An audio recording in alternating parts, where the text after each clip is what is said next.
Hello guys, இன்றைக்கி நான் எங்கே இருக்கேன் அப்படின்னா வீரபாண்டிய கட்டபொம்மனோட நினைவிடத்தில் இருக்கேன்.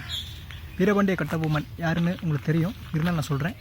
1760 பிறந்து 1790 ஆட்சிக்கு வந்து 9 வருடம் ஆட்சி புரிஞ்சவர். 1799 வந்து அவர் வந்து தூக்கிலிடப்பட்டார் வெள்ளையர்களால், உங்களுக்கே தெரியும். இப்போ நான் அவரோட கோட்டையில் தான் இருக்கேன். ஸோ அவரோட நினைவில்லம் அப்படி சொல்லலாம், அவரோட பாளைய கோட்டைன்னு சொல்லலாம். இது எங்கே இருக்குது அப்படின்னா பாஞ்சாலங்குறிச்சியில் இருக்குது. பாஞ்சாலங்குறிச்சி அப்படிங்கிறது ஒரு கோவில்பட்டிலேருந்து ஒரு 38 கிலோமீட்டர் தூரத்தில் இருக்குது. தூத்துக்குடியிலேருந்து ஒரு 8 கிலோமீட்டர் தூரத்தில் இருக்குது. வாங்க உள்ள என்ன இருக்குன்னு போய் பார்க்கலாம்.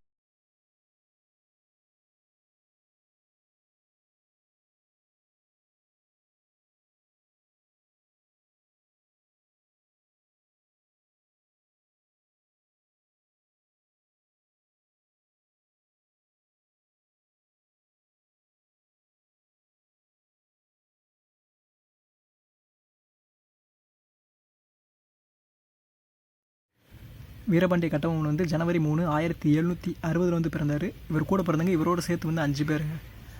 இவர் வந்து 47வது பாளையக்கார அரசராக வந்து 1790 வந்து பொறுப்புக்கு வந்தார். உள்ளே வர்றதுக்கு வந்து என்ட்ரன்ஸ் ஃபீஸ் வந்து ஒரு ஆளுக்கு 2 ரூபா, பெரியவங்களுக்கு 2 ரூபா, குழந்தைங்களுக்கு வந்து 1 ரூபா தான் வாங்குறாங்க. உள்ளுக்குள்ளே வந்து உள்ளே என்ட்ரானோடனே இதான் மெயின் கோட்டை, அதாவது மெயின் வாசல். இதில் நேராக பார்த்தீங்கன்னா இப்போ வந்து சாப்பிட்ற டைம், ஸோ பூட்டிட்டாங்க.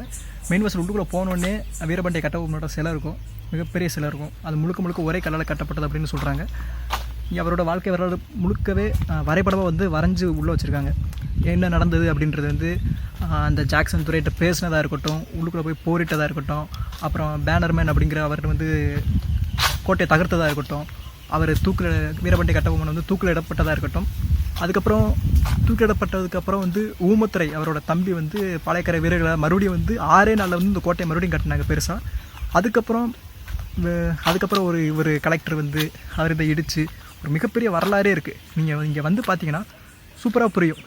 உள்ளுக்குள்ள வந்து வீடியோ எடுக்க விடல, ஃபோட்டோக்கு அளவு இல்லை. பட் நான் ரொம்ப ரெக்வஸ்ட் பண்ணி கேட்டதுனால இது வீரபாண்டிய கட்டபொம்மனோட சிலை. இது இங்கே வந்து கட்டப்பட்டிருக்கு. இதுக்கு மட்டும் தான் அளவு பண்ணியிருக்காங்க.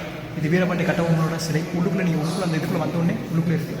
இது அவர் தம்பி ஊமத்துரை அப்படின்னு இருந்தவங்க ஒவ்வொருத்தோடும் ஒவ்வொன்று இருக்குது. இது அப்போ இருந்த கோட்டையை ஒத்து கருணாநிதி வந்து திறந்து வச்சாரு நினைக்கிறேன். எக்ஸாக்டாக என்ன வருஷம் 1974 வந்து கட்டப்பட்டது. என் கையில் இருக்கிறது வந்து 8 கிலோ உள்ள ஒரு கல். இதைத்தான் வந்து பீரங்கி குண்டு அப்படிங்கிறாங்க. இதைத்தான் வந்து அந்த காலத்தில் வந்து ஆங்கிலேயர்கள் பயன்படுத்த சொல்கிறாங்க. கிலோ இது வெயிட் வந்து ரொம்ப வெயிட் இருக்குது, 8 கிலோ. ஆனால் நம்ம ஆட்கள் பயன்படுத்துறது இவ்வளோ சின்ன கல் 800 கிராம் தான் இருந்திருக்கு. பார்த்துங்க, அதனால தான் இந்த கோட்டை வந்து தயாரிக்கப்பட்டிருக்கு.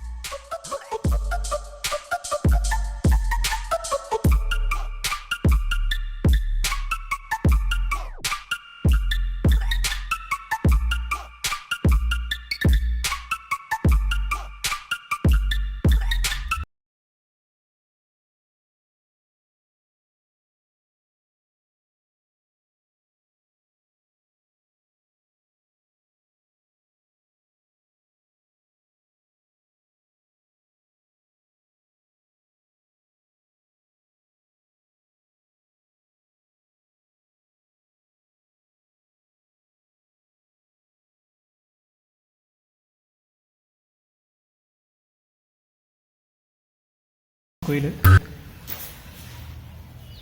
இங்கே தான் வந்து வீரபாண்டிய கட்டபொம்மன் வந்து இங்கே தான் வந்து பூஜை பண்ணதுக்கப்புறம் தான் சாப்பிட்றதா சொல்லியிருக்காங்க.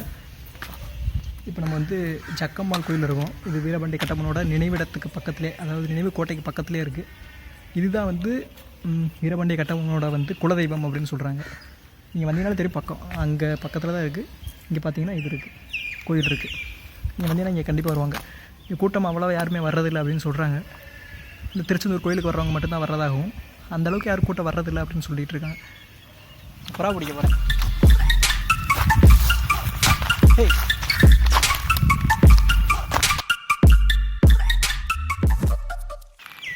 வீரபாண்டி கட்டபொம்மனை பற்றி நான் சொல்கிறத விட நீங்கள் இந்த கோட்டைக்கு நீங்கள் வந்து பார்த்துட்டிங்கன்னா உங்களுக்கு இன்னும் கொஞ்சம் ரியலிஸ்டிக்காக புரியும்.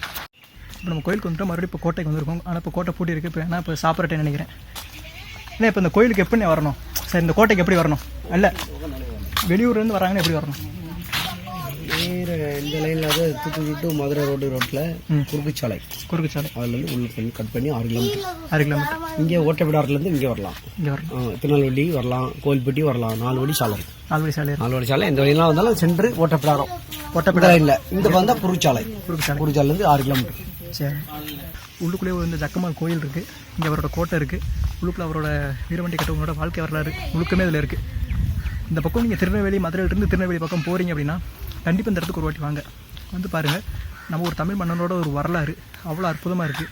ஒரு கோட்டை, அவர் எப்படி இருந்தார், அவரோட வாழ்க்கை வரலாறு மொத்தமே ஓவியமாக தீட்டப்பட்டிருக்கு அப்படிங்கிறது ஒரு மிகப்பெரிய ஒரு சந்தோஷமான ஒரு செய்தி.